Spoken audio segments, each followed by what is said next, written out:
Hi. Hello. Hi. Hi. So we've got like Neil Brewster on the screen. Hi, Professor. How are you? Hi. I don't know what time zone you're in. Yeah, I'm in London, so it's Oh, in the UK, okay. so it's 2 p.m. So I see. Okay. Welcome. But like Neil, we are probably going to have to mute everyone because we are expecting a large number of participants. So if you don't mind, this is what we're going to do.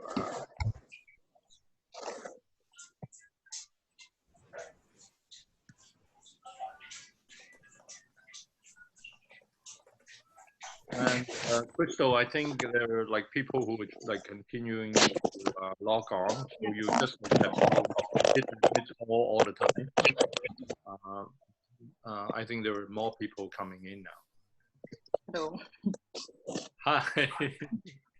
Welcome, welcome. Nice to see you all. Hi. Thank you. All right, so hello. Hi. Hello, good morning from Montreal. Good morning, good morning. Okay, wonderful. We have someone from Montreal. That is great. Someone from UK and yeah. Hi, I'm from the Netherlands.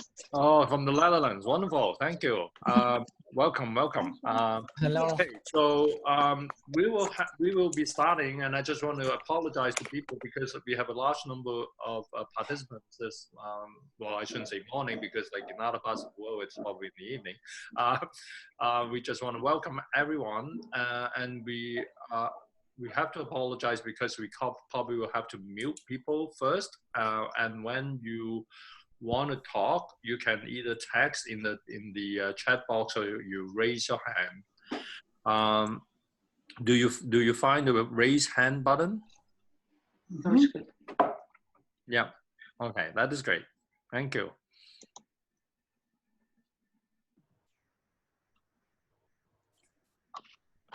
So we have like people coming in to the room now, and maybe we'll wait a minute or two, and then we will start.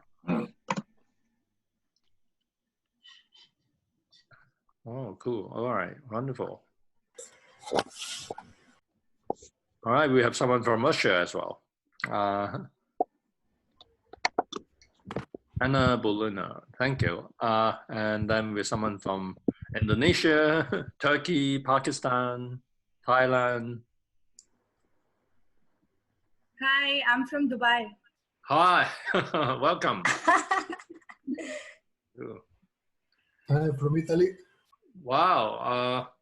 Moldova, friends. Welcome, welcome. Wow. Czech Republic. Yeah. And we're someone from Iran, India, Brazil. That is wonderful.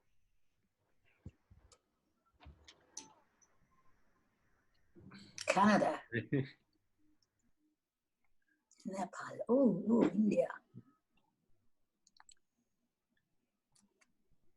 Okay, so we just want to say this again. Like we would just ask people to sort of like mute themselves now, and then when you want, because we have like a large number of people, when you want to talk, you can either raise your hand or I hope you find your raise hand button, and with people from Nepal and Mexico, welcome. That is great. So, Crystal, maybe we can start now, and then like you and Wendy can keep letting people into the room. Yeah. I'll share my screen. Okay. Okay. All right. Hi, everybody. Thanks for joining us today at our online discussion on how to strengthen relationships during the pandemic. This is an online event for our learners from the Coursera MOOC, the Arts and Science of Relationships, Understanding Human Needs. And we have people joining us from all around the world today, so thank you for taking the time to be with us. I am Crystal. I work for Tad on his research and have been working for the past few weeks together, so I hope you enjoyed today's discussion. I have read all your questions that you've kindly submitted to us through the Google form, and we have a lot of questions today, so we will put them into 4 big questions and try to answer them. We have a team of our members from our MOOC team, Wendy, Andrew, and Roland. They'll be monitoring the chat box, and please feel free to ask any questions and comment whenever you like, whenever you want, in the chat box, in the Zoom chat box. So yes, all right. Before we start, I want to let you guys know that the session is being recorded because there are a lot of people who want to be here today. And we will be recording the session and send it out to all of you later. And there's a confidentiality statement, but before I begin reading, I would like to welcome Tad, our professor, to just have a few words. Yeah. Hi. Okay. Okay, I'll read the confidentiality statement. The webinar session is intended for educational purposes only. This session is open to our MOOC learners, where participation is encouraged. Please be mindful that any information you share may be accessed by an audience that we do not have complete control over with. You may share personal information at your own discretion, but please do not share identifiable information of others. If you hear sensitive personal information during this session, please be considerate and do not share or discuss beyond. So basically what happens here stays here. Okay, so we have a Slido interactive tool, polling Q&A tool. You can go on to open your web browser and go on to slido.com, and it's slido.com, and we'll be asking questions on slido.com, and you can type in your answers on Slido, and we can see them, and I'll show everybody's answer at the end of each question. So you can go on slido.com, and then there will be a box on the left-hand side of your screen. You can type in the event code 42427. It's here on the screen. And yeah.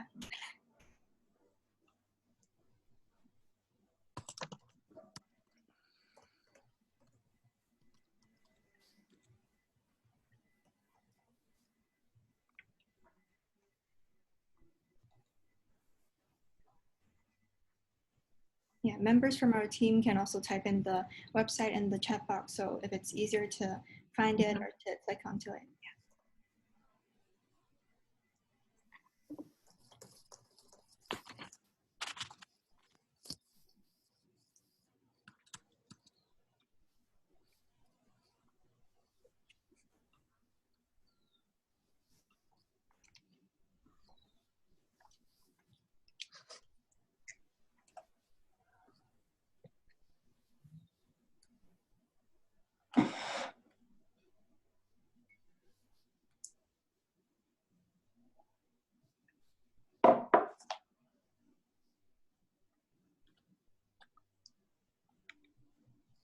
Yeah, hope everyone's on it. And yeah, so we'll have our first question is a check-in warm-up activity. So use one word or short sentence to summarize your expectations for today's event.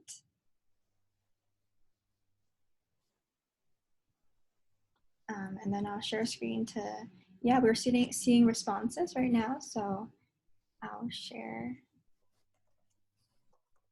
Okay, can you guys see the Slido site? Mm-hmm. Okay, yeah, so we have someone saying that I think it'll be fun to learn from everyone, to strengthen work relationships, understanding others' needs. Love the course, great to know that you guys are enjoying the course. Awareness, learn, people are excited. Yeah, great. Okay, let me. Okay. So we're at our PowerPoint. Okay, so our agenda today is we have 4 questions. Like I've said, we have a lot of questions, and we group them into 4 big questions. And this is just a brief guideline. We don't have to stick to it. Please feel free to share and talk and ask questions in the chat box whenever, and we'll be reading it and trying to address it. Yep, so we'll jump in the first question. How are relationships affected? Okay, I'm going to start with that, but like before I do that, I just want to give a little feedback to all the participants here. First of all, everyone here are participants in this Coursera online course, the Art and Science of Relationships. I'm really excited to see like all our friends from all over the world being part of this live event. This is actually the first first like live event since we launched this course in 2017. I just want to give you a sense of like how this course has been doing. We have been growing steadily according to probably like the average growth rate of most Coursera courses. We have in March this year, we have enrolled about 35,000 learners and we have registered over 100,000 visits to this course in March. But then the number grew dramatically in the last 2 months. So now we have over 70,000 learners enrolled in this course, and we have over 250,000 visitors to this course. So when I talked to my team, they said, well, maybe it's time for us to like host a get together, and a lot of people around the world, they're under, I don't know, like quarantine, social distancing, or whatever you call it. And there are probably the reason why we have such a growing enrollment is that a lot of people are probably stranded at home trying to find something meaningful to do. We're obviously excited about that, and we also want to be able to address some of your concerns and issues. So I'm going to pick up the first question here, and because this is the first time we're doing this like with this large audience, please bear with us if there's like some hiccups or things that are not like running smoothly. I just want to thank Crystal, who actually is the event organizer for today's live event, and she is supported by our team here at the University of Toronto. So I just want to say that like when we talk about like how relationships are affected, like it actually happens in many ways, and I try to sort of like offer a sort of simplified conceptual frame for us to be thinking about this. First of all, like when we have this pandemic, depending on the country and the jurisdiction you're in, like here in Canada, for instance, we have like basically a policy that discourages like people gathering and people who are not living together in the family, they're not even encouraged to interact. We have loosened up a little bit this week, but like the general situation is that like we are not supposed to meet other people outside of your immediate household. If you look at my hair now, like you see that like I haven't been able to go to my hairstylist for like over a month now. So like we have people with like growing hair. Like I was born in the 50s, so I remember during the 70s when I was a young man, we wore long hair. Like we're probably returning to that now. So one of the things that is happening when we're in this situation, we understand that in other parts of the world, like you're not required to isolate yourself from others, and you may still be like seeing people, like meeting with people. Like the late Michael Argyle from Oxford, who was actually my mentor in an indirect way. After doing decades of research on social psychology, came to the conclusion that like the secret to happiness is eating and drinking with friends, which unfortunately in Canada we're not able to do now. So we are now dealing with like two very interesting phenomena. One is like the literal like social distancing. You're not allowed to see people. You're not allowed to be in the same physical space with them. Like all our restaurants, bars, cafes are closed, right? Even if you go to McDonald's, you can only do takeout. So that is like one effect of the social distancing. But then on the other hand, you also have family members who are stuck together and they cannot see anyone else. And what we see is that like we have heard reports of like increasing tension for people among people living in the same household. We have heard that like domestic violence is on the increase in some parts of the world, including here in Canada. And then there were more people contemplating separation, breakup, or divorce. And we had actually organized a similar online event for our friends in China. And one of the things that we're very interested about is like, how do you deal with people who suddenly wanted to get a divorce? So that helps us to pay attention to this like very interesting dynamics like between two forces. Like one is like what we call like enforced togetherness. Like you do not necessarily want to be together, but you have to be together. And then the other is like enforced separation. So it depends on who you are and where in the world you are. It works very differently, and they obviously have like very different effects on you. So when we're dealing with situations like this and we're asking, so what do we do? Like how, so our response for people who have taken the course, you already know, like one of our major conceptual tools is the N3C. So what we're saying is that like, although we're in the same jurisdiction, like you're living in the same city or even in the same neighborhood, like subject to the same social regulations and legislation, your experience of that reality is not the same.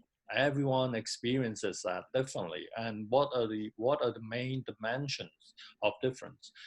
We use this conceptual 2 and 3C to make sense of it. First of all, we all have different needs, and it is very interesting that like during this pandemic, some of us like becomes more aware of our needs. So we may have like a couple who have been like in a relatively stable relationship for a while because like their needs are like relatively well met, and all of a sudden when they're like stranded in the house together for 2 months, they realize that they actually have incompatible needs, right? And that is not like bad news. I think, and under any circumstances, if you gain a better understanding of your own needs, this is a good thing. The challenge is like, how do you deal with it? So first of all, we have to understand that under the same circumstances, people have different needs, and because you have different needs, right, you experience this reality differently. I have a niece who works in Hong Kong, and she enjoys like working from home and like not seeing her colleagues. Some of us, we miss our colleagues, right? Like I have like this hangout group with like 4 of my colleagues on a regular basis. Like during the pandemic, like Wednesday afternoon, we'll get together and then we talk about like what is happening to our family, the books we read, and the things we do. So we enjoy being together with our colleagues, but there are people who don't, right? So we cannot say that this is positive or negative. It actually depends on who you are and what your needs are. So the 3 C's you're probably already familiar with. Like one is the circumstances. Circumstances is different than your physical or symbolic or social environment, because when we use the word circumstances instead of the word environment, we want to emphasize that the environment is actually experienced by you subjectively. So people in the same environment have different circumstances, right? So if you're a teenager, right, having to fight over the computer with the siblings to go to your online class, you have a different experience than your mom, who has to deal with like 2 teenagers and a younger child. You're in the same environment, but you experience it very differently, right? So your circumstances is what you subjectively experience, what is relevant and important to you. And in order to understand how relationships are impacted during the pandemic, we have to actually understand people's needs and how they experience their circumstances. We have a friend, Antonio from Italy, who emailed me last night. Well, it might not be like evening time in his time, like, but asking me about like a question that pertains to characteristics. Because he's saying that, well, you know, one of the things that he is interested in is like how flexible or adaptive people are to changes, and I think that is a very important point, and I agree with him. So people who are sort of like more flexible, who are ready to change, would probably like have less difficulty dealing with this transition than people who have like sort of like more rigid structures. But I have to say that like rigidity is not always bad. You know, I have friends, right, who are runners who just do not give up like no matter what. So and that I would take as a positive thing. It's not necessarily negative. Like, so these people keep on running even during the pandemic. So when we say that like flexibility is good, it is not like either or, it's not extreme. It's actually how you adapt to the changes and you make the appropriate changes. Like, and then back to our N3C model. This is why I like the N3C model so much, right? So the answer usually is like what meets your needs most effectively is probably the best arrangement for you, right? So if you're obsessed with running, as like one of my guy friends' wife commented, like he's obsessed with his running. Well, you know, it meets his needs. That is wonderful. But of course, looking at the relationship, I also know that there's something that I did not tell his wife, is that this is his personal space. He has to take some time away from the house. He would not tell his wife that, but like as his guy friend, I sort of understand that, right? He didn't tell me either, right? I just like inferred from my conversation with him that he actually needs that time, and that will lead us on to another comment that I'll make later. That is like, you know, the balance between personal space and togetherness. We all need a different combination of that. People like colleagues and friends with like background in psychology, you probably have heard about approach avoidance conflict theory that was quite popular during the 60s and the 70s. Meaning that like when we at a distance with someone, we would drawn and get closer, but as you get closer, right, there are also forces that will drive you away. So there is an approach curve and an avoidance curve, and there is a fine balance between the two forces. And the interesting thing is that balance point is different for everyone. So even if you have a couple who have been together for a long time, their balance points are not exactly the same. So someone would prefer to, like, I want to have to spend more time with you, but the other person would say, I need more personal time. And our recommendation for that is like, communicate openly. It's nothing wrong that you need something different. What will then become a problem is that you do not tell each other about where you're at. You do not express and communicate your needs and your preferences effectively. That will be a problem. Having a difference is not a problem. Having a difference is natural. Basically, you do not expect like every couple to have like exactly the same expectations, the same needs. So the characteristics part is like how you characteristically respond to changes, how you characteristically respond to particular situations. Like say when you have like less personal space, what do you do? Like when you have like too much enforced togetherness, you may feel that, well, you know, I really have to take some time away from this. So I go online and go to test like MOOC live event. But you also, some of us may also long for that like togetherness, and then and some people feel like this is wonderful. I hardly get to see my husband. Like he's always busy at work, but now like I'm seeing him all the time, and I feel great. But some people would say, well, initially I thought it would be wonderful for me to see more of him, but now I think that there's too much, or I don't really want to see him. So we have to make that adjustment, and you cannot come to a good balance point unless you communicate. So the last C is capacity, and it is something that this pandemic has beautifully brought out. When we look at people across the world, we see people doing amazing things, people demonstrating resilience, people who are showing capacity to care for others, people who are volunteering, who are like doing things for the community.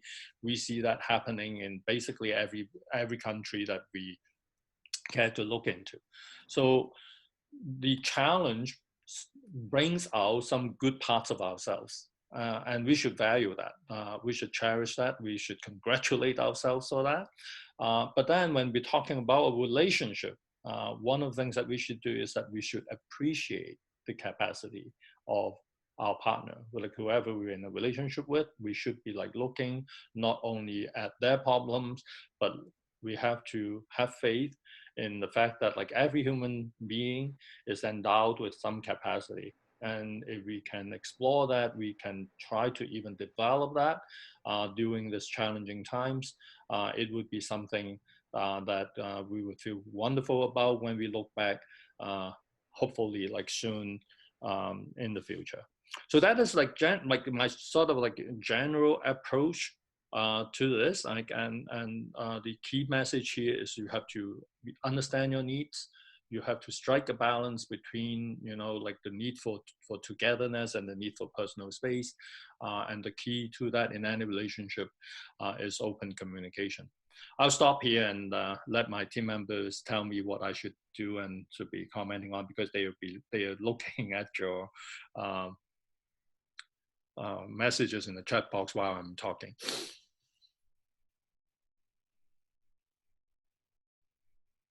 Yeah, so Swati says teenagers are not able to cope with the lockdown when they're having fights with the parents and siblings. We have a question later to deal with quarantine. So we'll get to that later. And people are talking about open communication, but your partner is not comfortable talking openly, but thinks that the other person should understand its own about their needs. So I guess having a problem understanding each other's needs and people are not listening, what happens if you try to communicate, but people are not refusing to talk or communicate? Cool. So I cannot resist the temptation of doing this. I'm not supposed to do this, but I will anyways. People who have been paying attention to our like public messages. I know some of you followed me on like Facebook or LinkedIn and social media. And for those people who do, like, you know already that we are producing a second MOOC based on the SSLD model, which will be launched later in the summer. And this second MOOC is actually on dementia care. So why am I referring to dementia care when Crystal asked this question? So imagining you are trying to communicate with someone with dementia.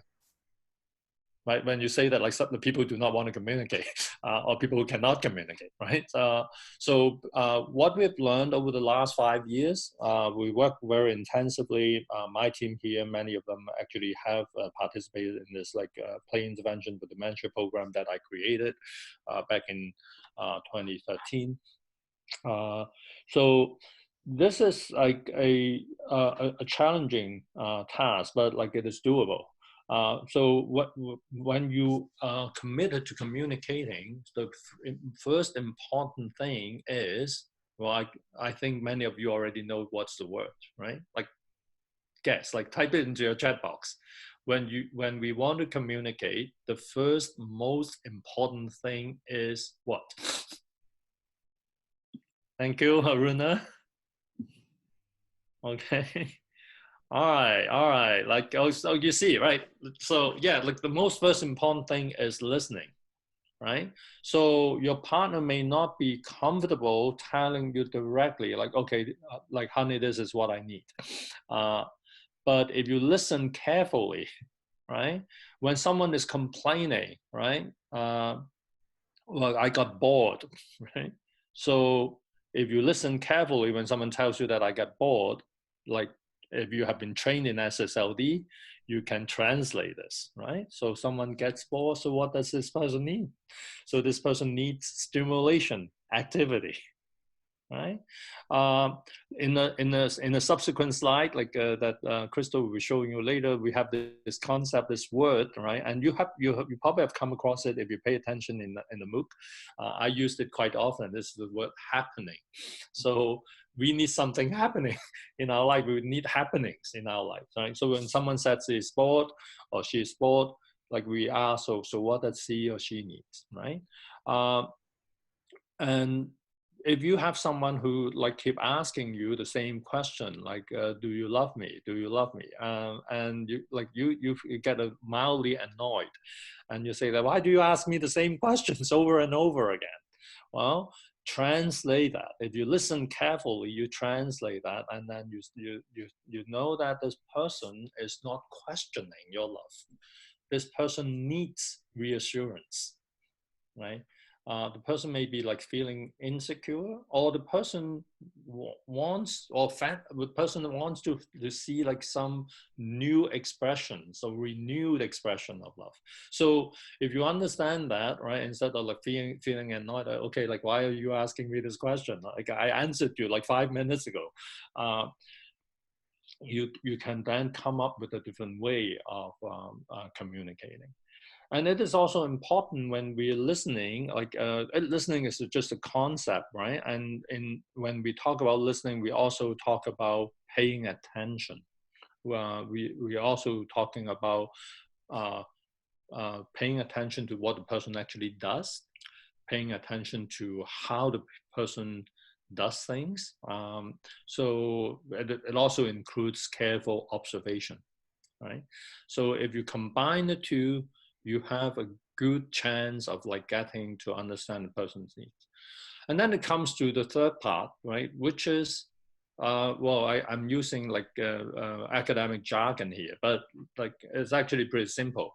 So what is the third point? We call it hypothesis testing.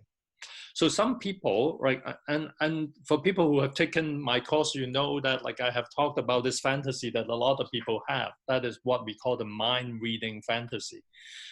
In intimate relationships, people fantasize that, well, you know, the best partner is someone who can read my mind. I do not have to tell him. He knows that like it is the day for him to bring in like tulips on Moldova to make me happy. I do not have to tell him that. And I just want to tell you, you know, like most people are not mind readers, right? You can have your mind reading fantasy, but like there's a fair chance that you'll be disappointed. So the reason I'm referring to the mind reading fantasy is that like, okay, even if you know, like if you know that someone wants you to read his or her mind, what do you do? Well, it is a very challenging position to be in, right? But like what you can do is you do your hypothesis testing. So you try, like instead of saying like, honey, is that what you need? Or is that what you want? And if you get it wrong, it will be embarrassing. And the person sometimes is not comfortable telling you that, right? So if you care enough and love someone enough, like this is like one of the things that you can do. You can, one, like listen carefully. Two, observe carefully with attention. Three, generate a hypothesis about what he or she needs. Then you test that by doing things, right? Or by saying things, and pay attention to his or her response. And if you take on this orientation, you're also protecting yourself, because then you are not risking too much. You also do not risk being disappointed too much, because you can, like, I'm trying to do this. I think this is what she wants, and I try to do that. And see how it works. And it may work, or it doesn't. And when it doesn't work, right, you do not feel disappointed, frustrated, you know, like I have tried so hard to please you, I've tried so hard to meet your needs. No, what you're saying is that I'm testing my hypothesis about my understanding of her needs. And I'm doing A and it didn't work out. So I test hypothesis B until I find the answer. So that is the, in my opinion, a more cost-effective attitude. It will also like protect you from disappointment and tension. So that basically is my recommendation when you're dealing with someone who is not good at communicating, right? And I just also want to remind you of another concept that we covered in the course, which is like very specific, I would say, to East Asian cultures. American psychologists or North American psychologists have always made this mistake by doing research and coming to the conclusion that like Asian people were not expressive emotionally. They do not express their emotions, and they tend to be more reserved. Which in my opinion is lack of understanding of cultural practices. People in East Asia, they're very expressive emotionally. The only thing is that not all of them choose to express it verbally, right? So let me tell you, like if someone smashes something, isn't it like emotional expression? It is, right? Someone like slammed the door, that is like emotional experience. It's emotional expression, right? So if you understand that, then if you come back to my original formula, if you listen and observe carefully, what you will be seeing is what I call signifying acts. People do things, right? So if someone takes out the garbage, right, which is actually your normal task, like, and someone feels that like you're too tired, so I'll take out the garbage for you. That is a signifying act. That expresses emotion. That expresses care. That expresses like, you know, love. So, and we have to understand that. We have to appreciate that. And I think that is the key. Like if we look at each other's behavior and try to read the meaning behind, right? Then we will be able to get into a mode of a better communication without necessarily verbalizing things. There are other ways to open up the channel for communication. Talking about things is one, you know. Can you imagine if you're living in the same house that you can also be texting each other and send each other like interesting emojis, right? You can do that, right? So there are you can always think of ways to open up communication. You can do things together. You can like work on crafts together. You can be just like, maybe you haven't done that like in your like 12 years of marriage. You may want to like put on you can like put on like a really sophisticated meal together, right? Look up some recipes together, right? So find ways to get to do something that would allow you to get to understand this person better. We'll get to that later because like I remember Crystal has helped me put that into a slide about how couples can deepen their communication during this time. Yeah, a lot of learners actually sent us questions about how to maintain long distance relationships because we imagine a lot of us are in quarantine or in lockdown in some certain countries. So a lot of people have asked how to maintain or strengthen long distance relationships when you can't see each other. Yeah. Okay. So so you see, like we have already covered. Well, I hope like listening for needs, right, on this PowerPoint. So if we listen, we pay attention, we observe, then we have a better understanding of our partner's needs.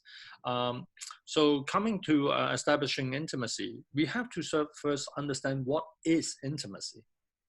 So obviously there is physical intimacy.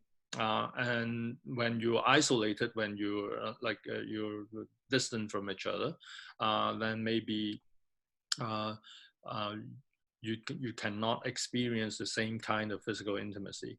I would say that like physical intimacy in a way, right, is not easily replaceable, but right, there are also physical things you can do online in an intimate relationship. I'm not probably going to give you a special presentation on cyber sex, but you can easily look up and go on websites. I have actually looked at some of them, and some people have like creative ideas to offer, and I would not exactly recommend it to you. I would say, you know, go in and look it up and see, because like what these people recommend may not be your cup of tea, but you can like, it is not a bad idea for you to do that. And one of the things that couples can always do is that they can each do their own research on cyber sex and share their like preferences, and can actually have an open communication about that.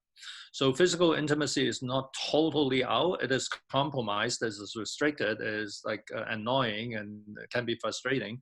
But we can be more open and creative. We probably will be able to find ways to help us prepare for our physical intimacy. when you listen to me, just like the last sentence I just uttered, right? The preparing actually can be a lot of fun. So like this is all going to end, you know, like you will eventually see each other. So what you can do now, like between now and then, right, is to think of wonderful, like fun things to do together, right? So you can fantasize about like what should you be wearing when you meet again, and you know where you should be going to, and what kind of physical intimacy you want to share. All of those, right? You can be talking about. So that is the physical part. And there are other things that are also physical, right, but not necessarily directly sexual, right? So that will be covered in the last bullet point in this slide. I'll get to that later. One of the things that we have done a lot in couple counseling situations is what we call the sharing of emotionally significant events. And we have like almost like a golden formula that worked almost every time. Is that we got couples to sit down together and talk about things that they have not shared with each other before, you know, things in their lives, right? Very often they're talking about some childhood experience. We can get people to talk about something that is like neutral, like, you know, your, like, what is your regular family meal, you know, what's the kind of clothing that your grandma used to wear, describe the details of how your house was furnished, and like sharing childhood pictures in detail. Like you might have done that like while you were dating, but it is a different thing if you, like, say for example, like if I'm talking to someone in Pakistan and I'm showing this person like childhood pictures, right? And I can actually describe the objects to this person. So you can be like sharing like emotional experience, that the things that are emotionally significant to you, like that are sort of neutral.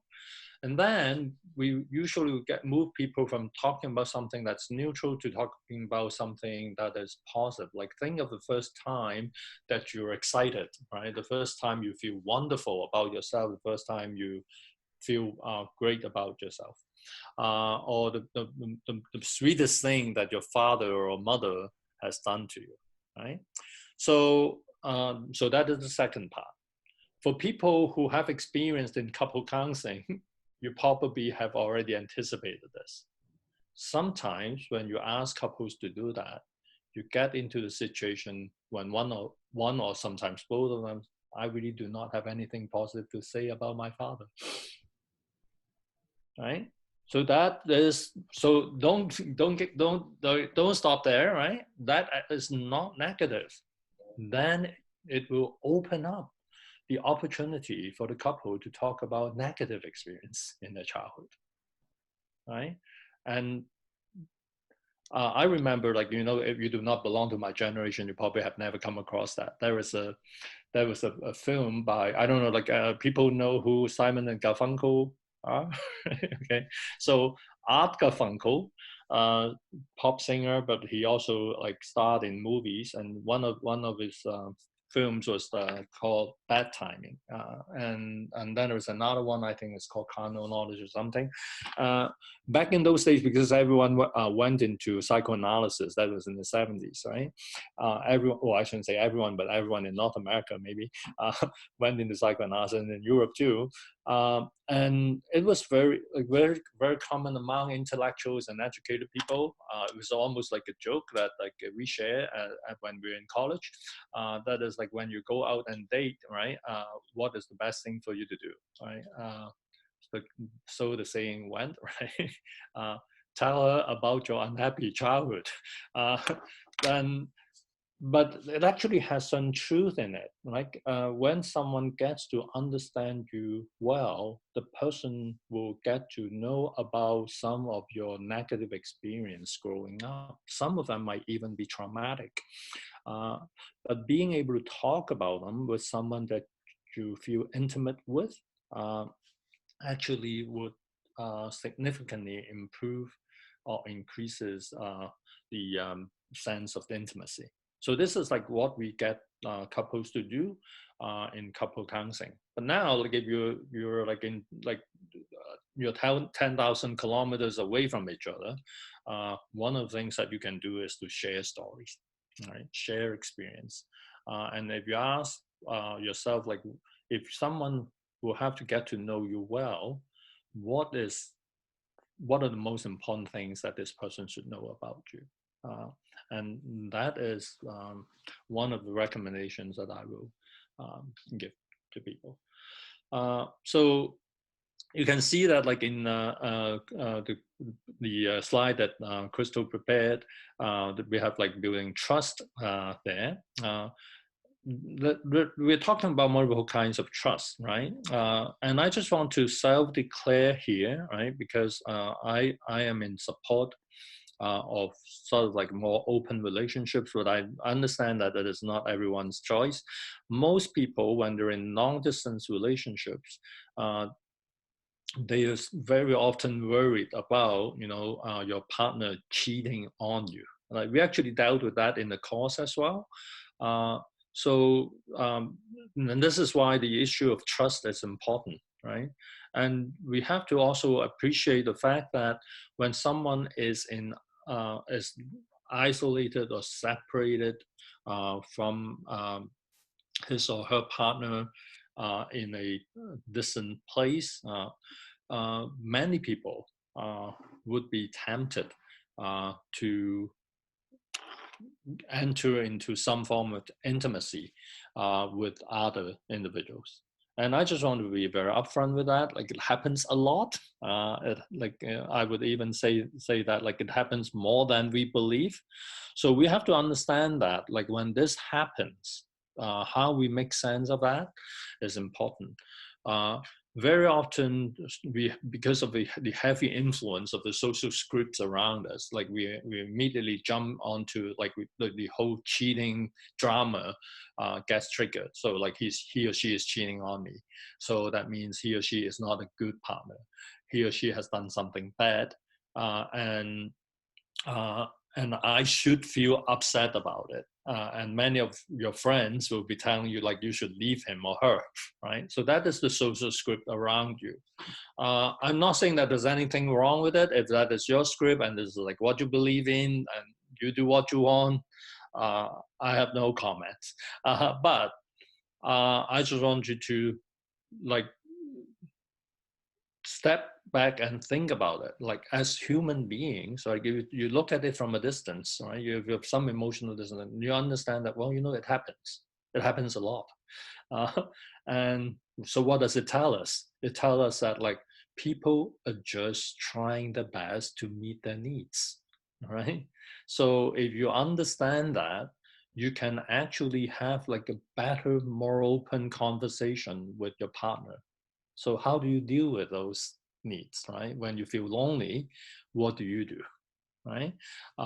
We can give each other permission to do certain things, and I do not want to dictate a contract for you. It has to be worked out between you and your partner. But I'm open to a wider range of possibilities maybe than some people. But I'll encourage you to not try to pretend that it is not there. Right? If you pretend that, well, if she loves me or he loves me, then he or she should be loyal, and then like nothing should happen. That is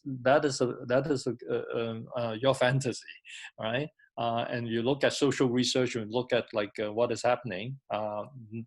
You understand that like it is probably better for you to like embrace the reality, like this is some real challenge. How are you going to work out a plan that will work better for both of you? And if something happens, your relationship is still protected, right? Instead of like accusing or judging, you approach it with understanding, right? So that is like, I think I can only go this far in this situation, because it is something that like I would see there's a huge individual difference. It depends on the contract or the understanding that you have with your All right. So that is like, one part. Like the other thing about trust is not only about, if this person is cheating on you or not. Like the trust is also on the person's affection, the person's commitment to you. We sort of like stay relatively stable during times of challenge, and I can also go on and on about this, because like in traditional Chinese love story, those are the love stories that I grew up with.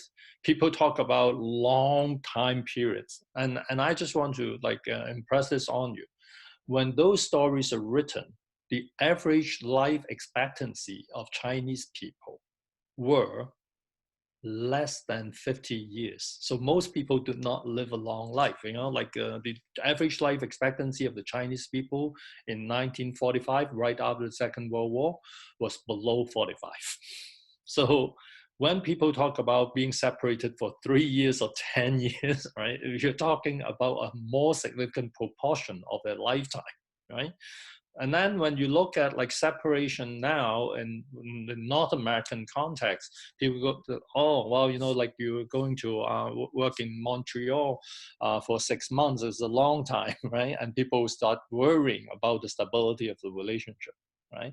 I'm not making any value judgment here. I'm just pointing out an historic fact, like that is like, people live longer lives, but we become less tolerant of like prolonged separation.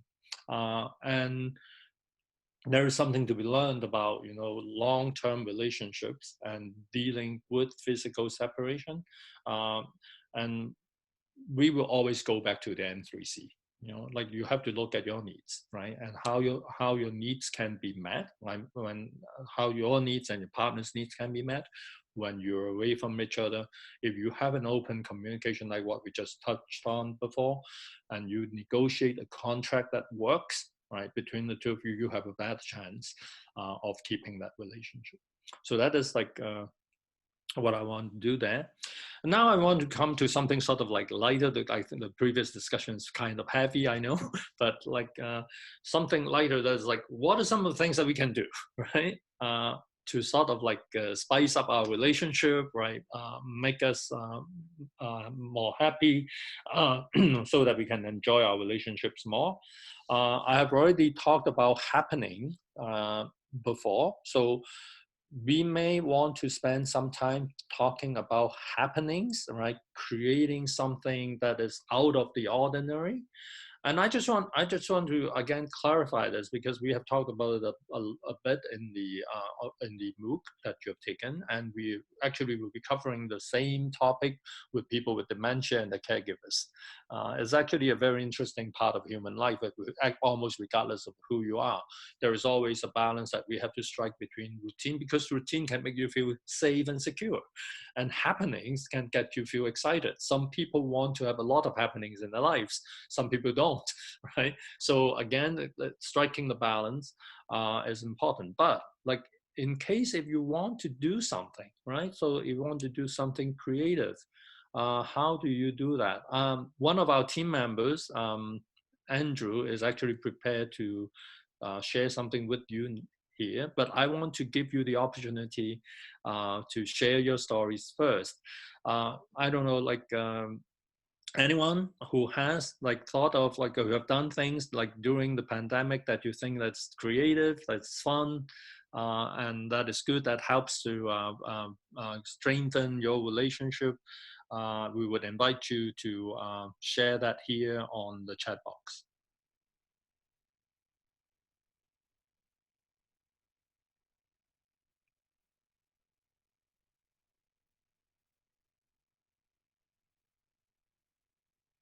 So the question is like, have you done anything, or have you thought of doing anything while you're in a long distance relationship, or when you're in social isolation, that has helped to strengthen your relationship? Anyone cares to share?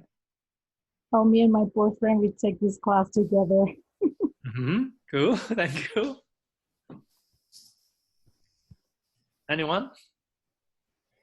I think Eva raised her hands. Yeah, yeah. I saw someone talking about watching a video together when they're yeah set up Hi, 30 minutes. so Yeah, wonderful. I have made it a habit to send like good morning messages or good night messages like religiously to most of my friends.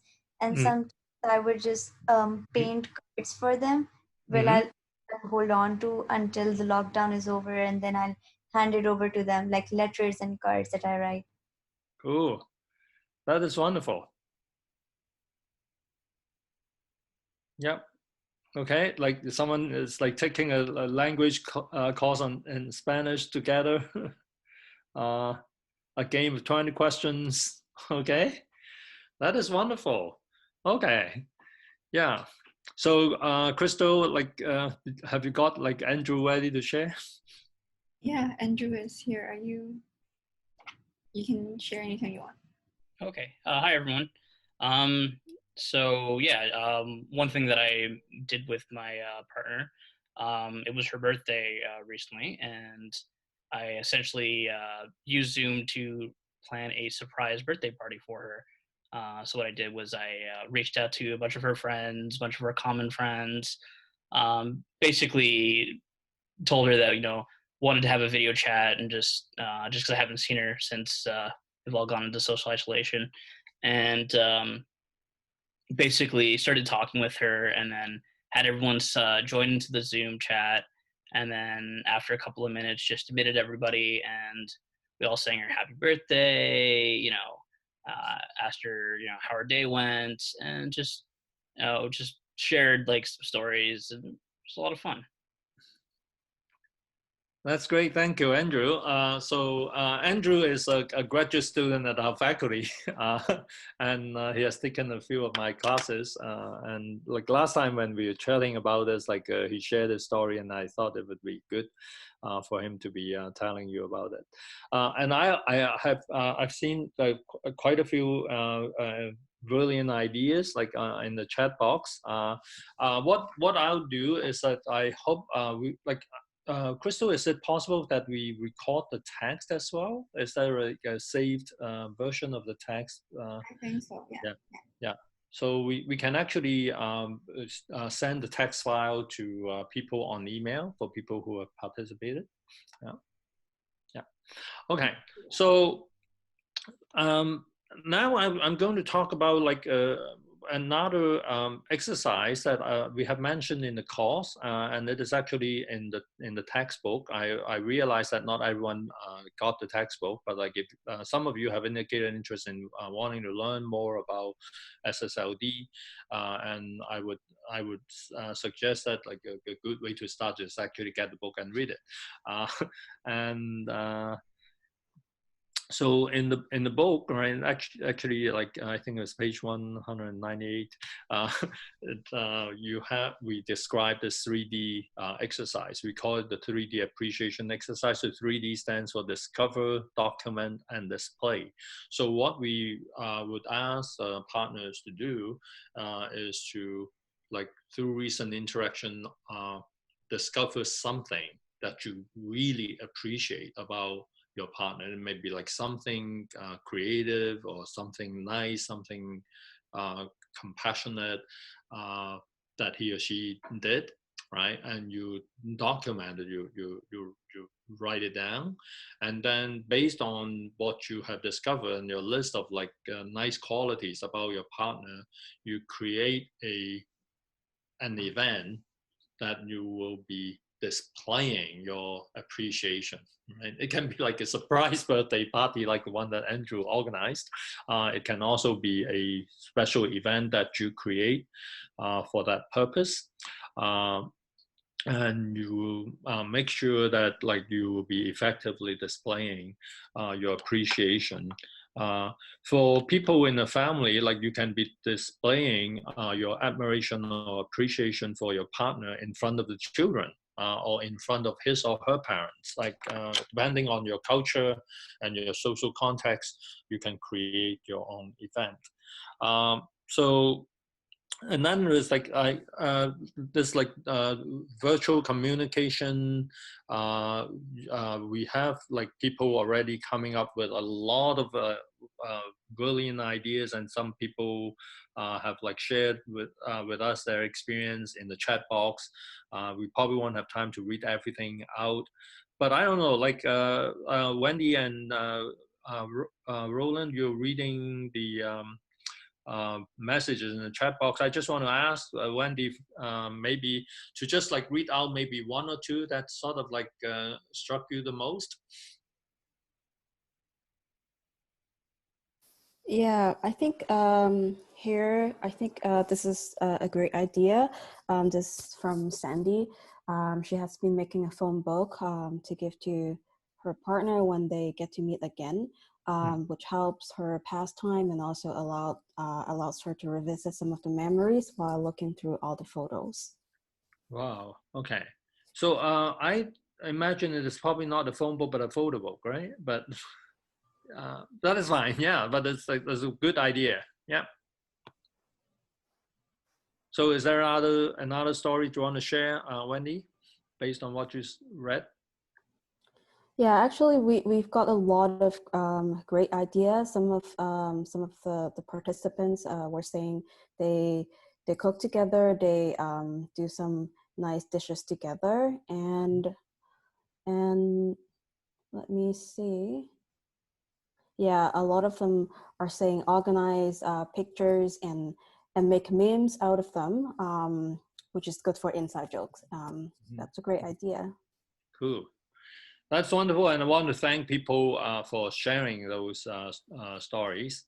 And like now, I'm coming to the last two bullet points. Basically, it's one point, right? Like when you're isolated, like you're in social distance, what you can still be doing things for each other. Like Sandy's idea of a photo book is something that you can be doing for each other, and that is also very consistent with an earlier suggestion that I make about preparation. You are now separated, but like eventually you're going to see each other, right? So you can be doing things in preparation so that you have something to look forward to. And the psychological effect of that is that you, instead of like feeling miserable, sad and, lonely, this plan, this project keeps you in what psychologists call like positive expectancy. You have something to look forward to. You have something positive, right, waiting for you. So when you think like that, like it probably will contribute to a more positive emotional state as well. So the last point on the slide, right, is like simple, like you can still be sending things, right? Like the post and courier is still working in most parts of the world from what I know, right? So you can be like, purchasing a gift online, you can be like sending hand cream, or you can be like sending, like, I don't know, some people actually even send musical instruments and stuff. So you can do all sorts of things. And some parts of the world, you can be ordering a meal and send it to your partner. So the list is endless. Like I'm not in support of consumerism, but like during these times, a little something would help to spice up the relationship. Okay, so Crystal, I think we can go to the next slide. Yeah. Okay. All right. So actually, I think people have answered this question. Right? So many of you have already like shared your experience in the chat box, and I want to thank you again for doing that. So I just want to, like, there's actually just one point I want to emphasize. Some of you have already said that, like, some people feel overwhelmed because when you have like more people in the house, and then you have people, sometimes it's like too much. And I just want to say this again. I said it earlier. It is always important for you to have some personal space and some personal time. You have to create that for yourself. You have to negotiate that with your family members, your partner, just to make it very explicit that like we all need our personal space, and let us find a way, right, to come to some kind of arrangement that will work for each other. And it is important for you to take good care of yourself. We use this analogy like probably too many times, and many of you might have even used this analogy yourself, right, with your friends and your family members. That the analogy is the oxygen mask on a plane. I know people are not flying anymore these days, but like you probably still remember, like, you know, centuries ago when you were on the plane and people were explaining this to you. In case of emergency, you have this like oxygen mask like dropping down in front of you. What should you do? You put it on yourself first, right? So even if you have like young children you have to care for, you put it on yourself first. What is the reason? The reason is that if you cannot take good care of yourself, then you're not of much use to people that you care about. So taking care of yourself is not selfish. Taking care of yourself is probably one of the most compassionate things you can do. You have to take good care of yourself before you can effectively care for others. We have the same message for people in our like dementia care course that we are now putting together.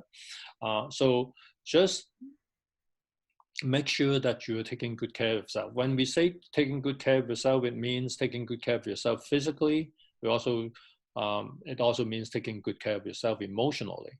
It also means that you're actually entitled to this. I can say that.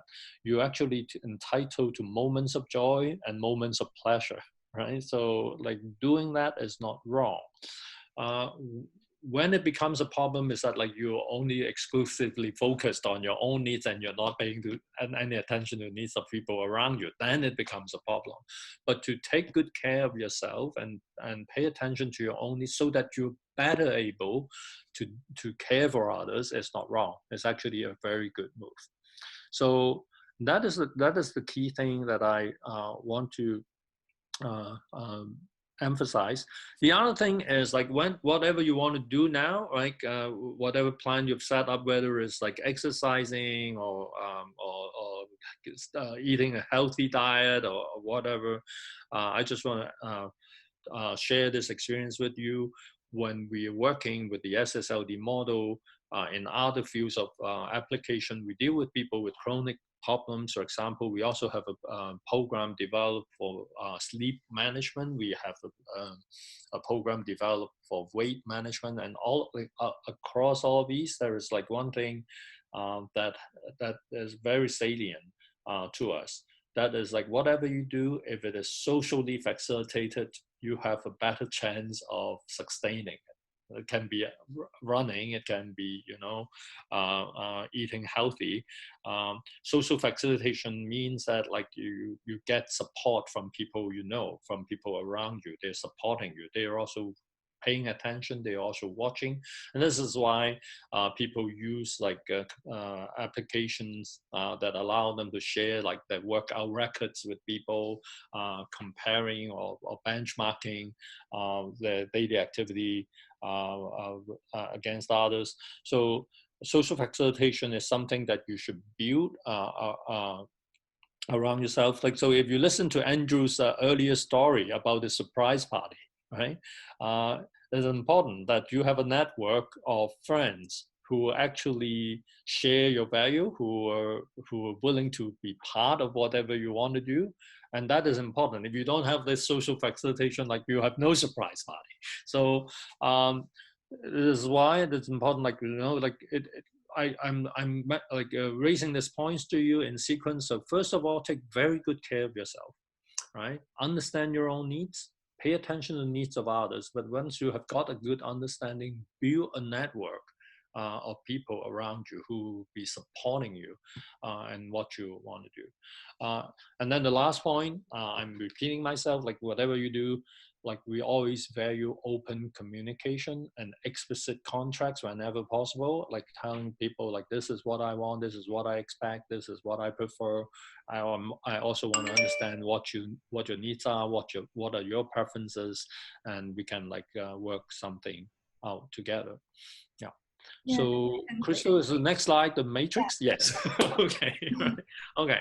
So this is what we call the N3C matrix. So people who have taken the course, this shouldn't be new to you. And on the left-hand column, we have like dad, mom, child, A, B. I understand this is sort of the stereotypic like nuclear family, and you can actually fill in like different names on here. It can be, you know, like you and your partner and your dog.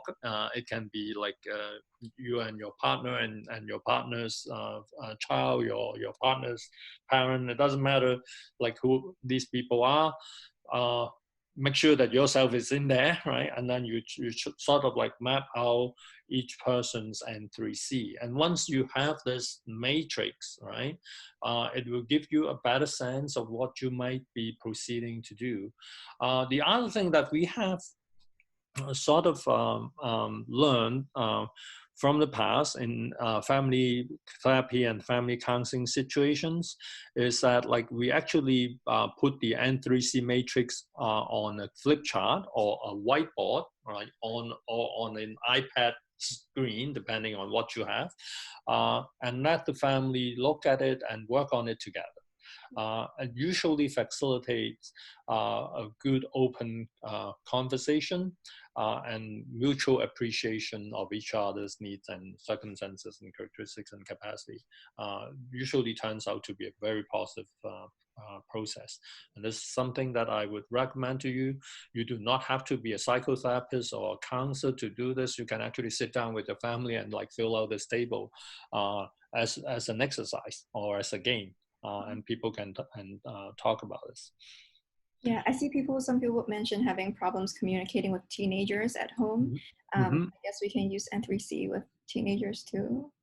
Yeah, and I don't know, like Wendy, do you feel comfortable sharing some of the experience or some of the lessons you learned recently with our team of people who are working with teenagers with like internet addiction?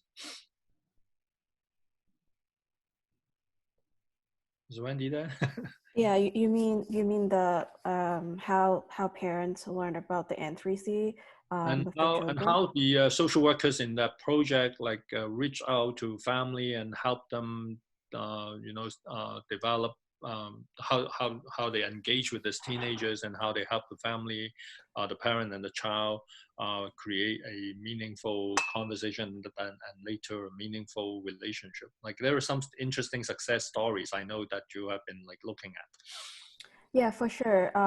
So I guess one of the major takeaway for me, it's always going back to the N3C. Not only the N3C of the child or the children, but also the N3C of the parents. Because a lot of the times in the context of internet addictions, when parents start to reach out to social workers saying, "Oh, my child has this problem. He or she has been spending hours and hours on the internet, and he or she is not paying attention to schoolwork." A lot of the times we start with the N3C of the child and then the N3C of the parents, because in that conversation we kind of see that the parents, they have like some sort of expectation for the child or for the children, and by knowing what they're expected, what needs are in that expectation, we can help the parents to kind of tease out what their needs really are. And by knowing their needs, they now know why some of the communication pattern and some of the behaviors were there. And because by better knowing their own N3C, the social workers can work on designing what are some of the alternative way of communicating their needs to the children, and what are some of the alternative ways to help better help the children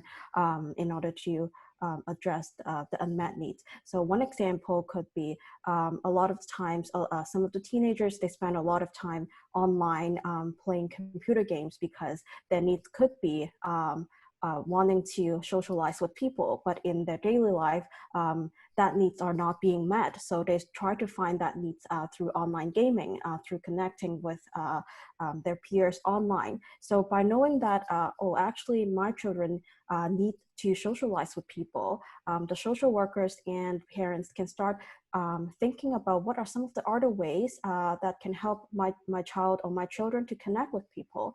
And some of the ideas could be, oh, maybe we can volunteer together to go out attending some of the social events, for example, volunteering, for example, attending like festivals together.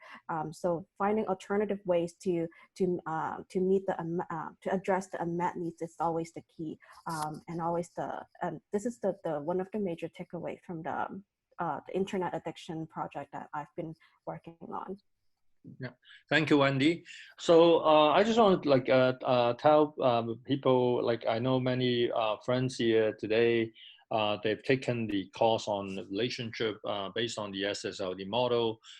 Some of you have like messaged or emailed me with regard to other issues, and some of you have already done that. We actually have developed dozens of applications based on the SSLD model in a wide range of areas, and we're happy to share some of that with people. Someone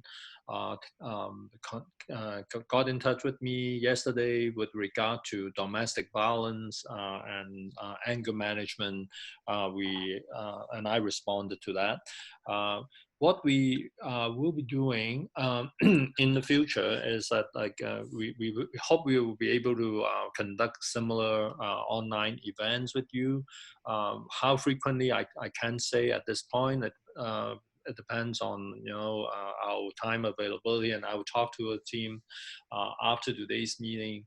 But the questions that you raised in the chat box and then the questions that you send to us, we'll try our best to try to respond to them.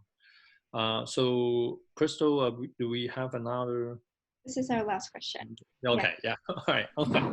So again, like with this last question, I want to start by inviting people to tell us about their own experience. So you see on the third point here, we have a Slido. I would start with this first. Like basically the question is like, when you're not feeling great, right? When you're feeling lousy, when you're feeling depressed or feeling angry, feeling frustrated, feeling irritated, what are some of the things that have helped you feel better? And if you do not mind sharing with us, like please go to the Slido. So Wendy has just posted that event code again. That is like 42427. If you go to the Slido.com site again, yeah, and enter your. So Omar, thank you for your response. Like if you do not mind, please go to the Slido and put in your answer. Yeah. Wonderful. Tell you have like oh, cool. All right.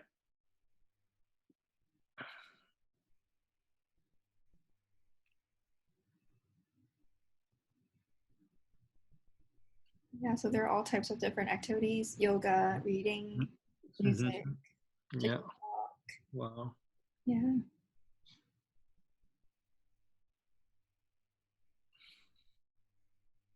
That is great. Yeah. Yeah.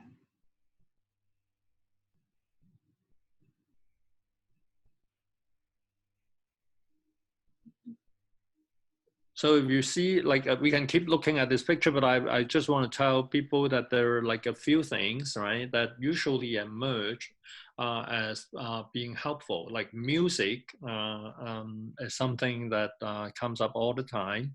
And then we have exercise, or different kinds of exercise can be, like I think Pascal mentioned something about writing.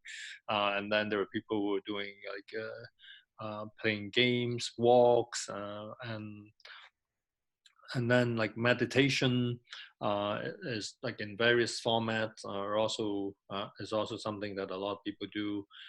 There has been like a lot of attention to gardening, horticulture in this part of the world as well. And a lot of there will be like people who are watching videos, watching movies, and food, and yeah. So you can see that there are like different kinds of activities here. So I just yeah, keep inputting your response to the Slido, and I'm going to start talking about some of things that we have done in the past. That has actually developed into a counseling procedure, which interestingly can be done by people not within a counseling or psychotherapy context. I think it works well. The thing is that because this is like a procedure that doesn't have any risk, it doesn't have any like negative side effects. It's like the worst that can happen is that it doesn't work. But in a lot of situations, it has actually helped a lot of people, and I'm going to describe this experience to you. So this is like a card game that I have that I created. I think it's probably like 2-3 decades ago when I was initially working with young people with addiction issues. And then later on, we use the same procedure with like other people, like older people, adults with addiction issues. And then we later on use it with people with who are struggling with depression. It's basically what you're doing now, right? So we have like what we call like a feel-good card game. I just want to tell you about the initial exercise. The initial exercise was like we get a group of people together who had addiction issues, and then we ask them to each come up. We give them like index cards to write on, and then like we have like I usually use like index cards about like postcard size, and then like people can write on, write the answers on, and basically we will ask people to write down when you feel the craving for whatever, like alcohol, heroin, marijuana, what have you. What are some of the things that, and when you cannot get that, like you have a craving and you cannot get that, what are some of the things that would help you, right? So people would again write down, stuff that they can do, and you wouldn't be surprised that many of the items that we are listing here on our slide are also things that these people would come up with. What we then do is like when they have like we have like say for example 12 group members around, and each one of them has created like something like 5 to 6 different things. Then you can imagine then you have like 60-70 cards, right? Basically we can ask them to reproduce this cards or copy these cards. And what we ask them to do is like next time you feel a craving, you can use these cards, right? And take the deck of cards out, and then you go through them one by one. The one that is not helping you is irrelevant, so like throw them away or put them on a stack. The things that are likely to be helpful, like put them on another stack, right? The things that you almost immediately feel that you can do, right? That is another deck. And then out of these cards, right, you will pick the one that is easiest for you to do and start with the easiest, and then like go through that. It doesn't work 100%, I have to tell you that, like not to give you false hopes, but like in a surprisingly majority of cases,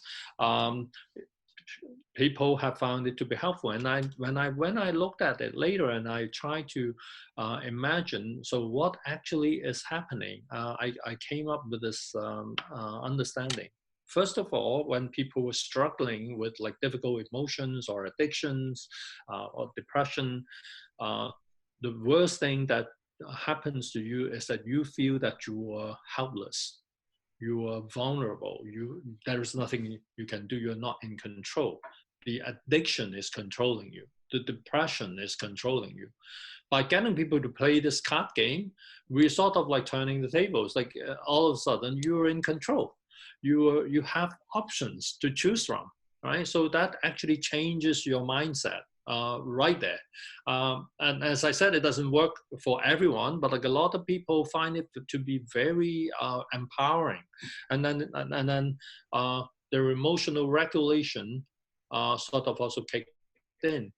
Over the last like 10 years, we have like more research in like neuroscience telling us about, you know, the, again, I'm trying to avoid jargons here. Like this is like, some of you might have heard about the polyvagal theory.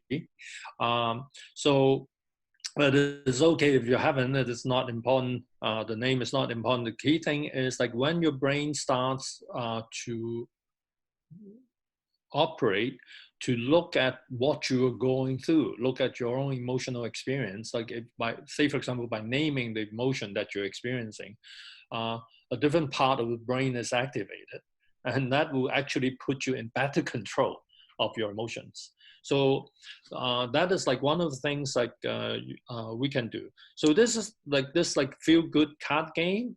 You have actually just like yes, thank you, Wendy. Like Wendy has like given you the name of the theory. For people who are interested, you can just like copy and paste and Google, and you'll find a lot of stuff on that.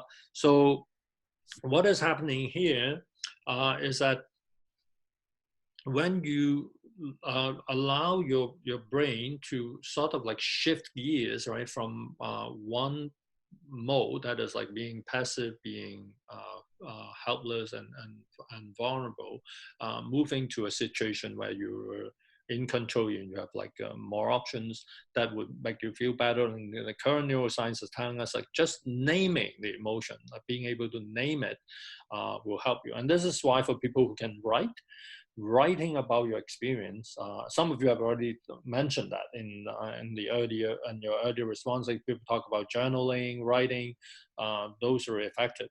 But we understand, like like I keep emphasizing, nothing works for 100% of people.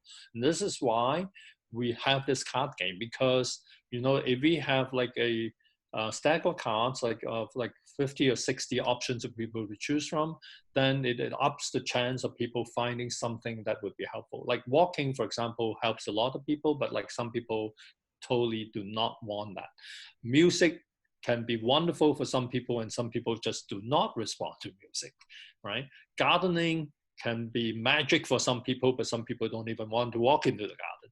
So we understand there's huge individual differences. This is why expanding the range of options is important. I just want to tell you one more story about how we apply this to an unlikely group of people.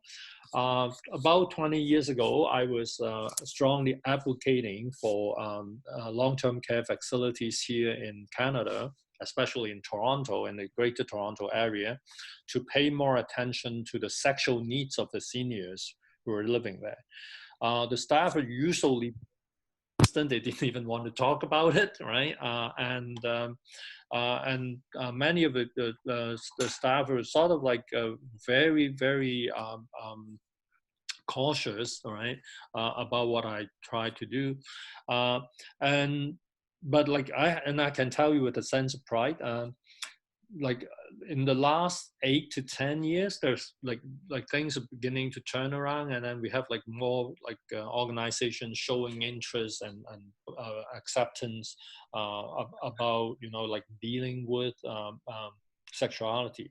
So one of the things that I did with them is exactly what I just like described to you. I asked them to come up with, again, a stack of cards, a deck of cards with like options, what a senior person can do if that person experiences sexual urges, right? And we're not ruling anything out, like it is like wide open. And let me tell you what happened with one of the organizations I worked with. They actually changed their corporate policy to allow like I know, like in some cultures you may feel offended by this, but I just want to tell you what happened. They actually allowed the residents to use sex service, and the organization is not going to interfere or to stop that. So, but it is like as a result of like long years of negotiation.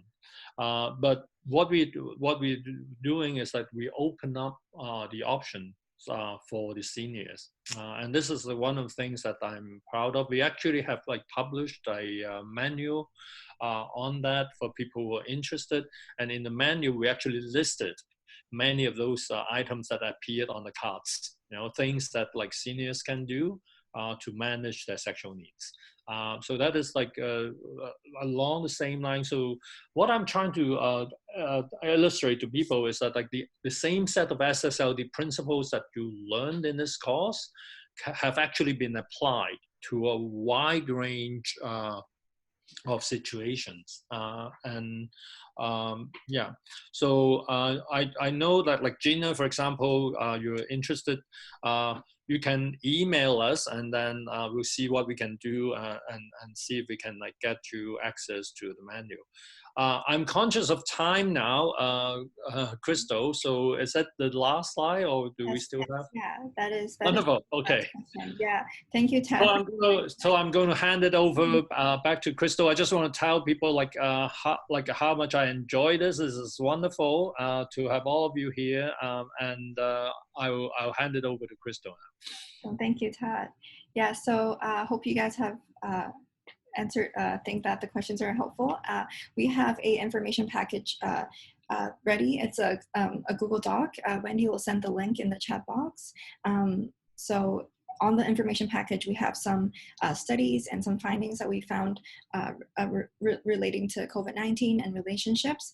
We have found some resources online on, say, virtual activities for couples long distance, so you can get some ideas from those websites. And on there are also SSLD resources. Wendy will also send those in the chat box in case people can't see them. And I just want to mention that we have a YouTube channel for Tad.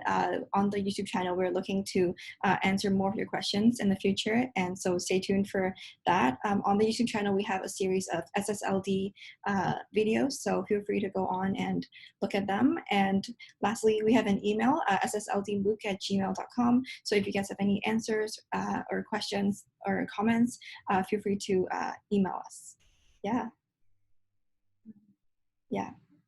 We just have a little Slido activity if you want to answer and just give us some feedback on how you felt about today's session. You can type in the Zoom chat box or on Slido. Yeah, just tell us how you found today's activity went. And that is the end of our session. Thank you so much. Thank you. So like, please join us at the Slido session. I'll be there as well. I'll be like inputting my one-word summary of my experience there, and I'll see you there. Thank you. Thank you.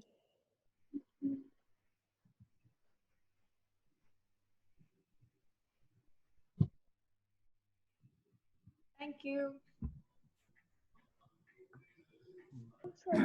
Thank you, everyone. Thank you so much. Thanks.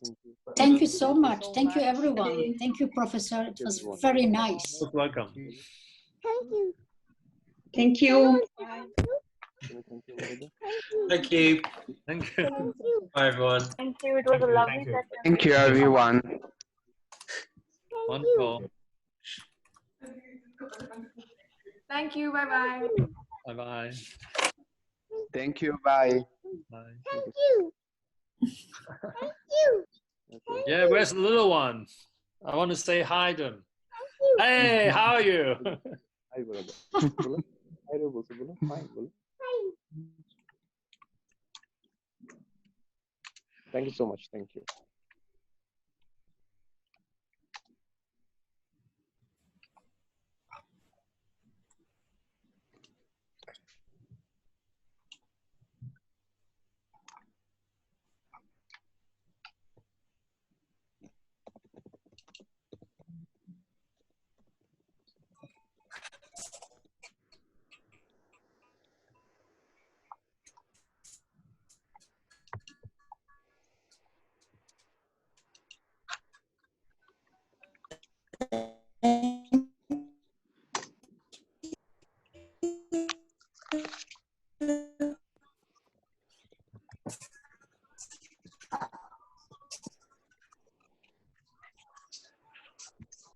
Thank you so much, Professor. You're welcome.